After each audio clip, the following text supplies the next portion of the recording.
jailed in the house, unable to leave unless a male family member is with you? How about getting whipped if you refuse to wear a veil? How about not being able to report being raped because you don't have four male witnesses that you reported? They'll be stoned to death for having unmarried sex. How about the right to vote? Let's see, most Islamic countries are dictatorships or failed states, so you can't vote. Forced marriages, child rape, incest, it just keeps getting worse. Incest. Wow. I'm not sure where you're getting your information from or if you've possibly mistaken us with somebody else. Why is incest wrong? It's not clear to me that it's wrong. Okay. It's clear to me. There's an evolution. In all honesty, I'm not here to make a mockery out of you. I'm not here to criticize you. I'm not even here to question your intelligence. All I'm here to do is to give you advice. As someone who sincerely wishes the best for you and wishes the best for all of humanity, as a Muslim should be. The first advice I give to you is, please, if you want to talk about Islam, know what you're talking about. Don't be talking about some random news topic that has nothing to do with Islam. If you want to judge Islam, judge it for what's in here and on the Prophet Muhammad, peace be upon him.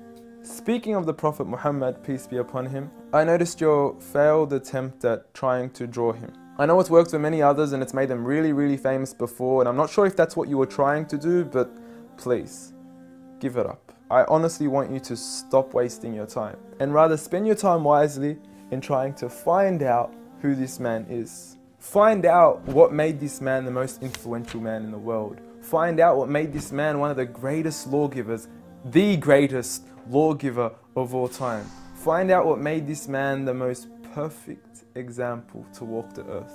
A mercy, not only to mankind, but every form of creation. This is a man who little children would run up to him because they knew how merciful he was. They knew that he would take them seriously despite their age. When he was visited by children, he would pat them on their head, while the fathers of others wouldn't even kiss their own children. At a time when people were burying their daughters alive, he was the one who gave honor to daughters. He was the one who gave honor to women. He was the one who promised paradise for the one who raised one daughter righteously. A man who would treat the poor the same way he would treat the rich. A man who would treat the black the same way he would treat the white. Muhammad, peace be upon him, was a man who his own enemies would call him the truthful and the honest.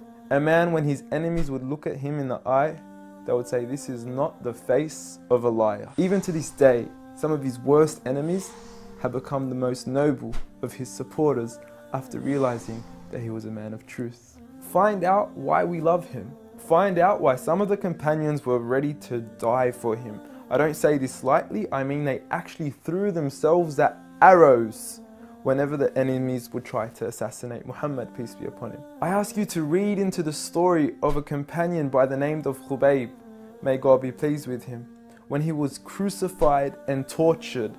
And the one who was torturing him would say to him, "O Khubayb, wouldn't you rather that Muhammad, peace be upon him, be in your shoes right here, and you be in the comfort of your own family in your own home?"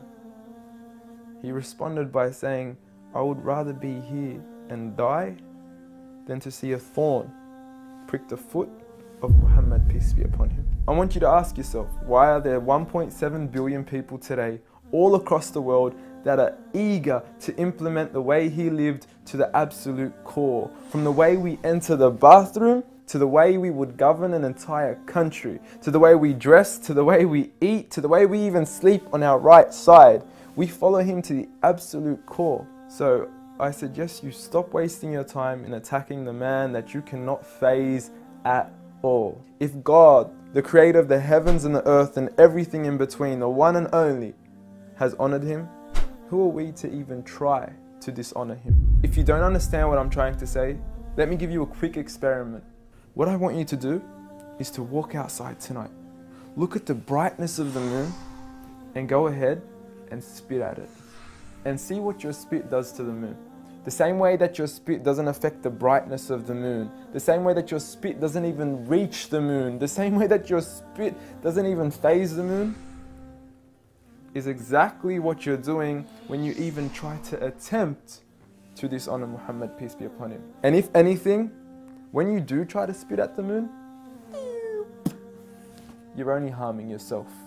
So please, stop what you're doing, stop wasting your time, and try to find out who he really was for your own benefit.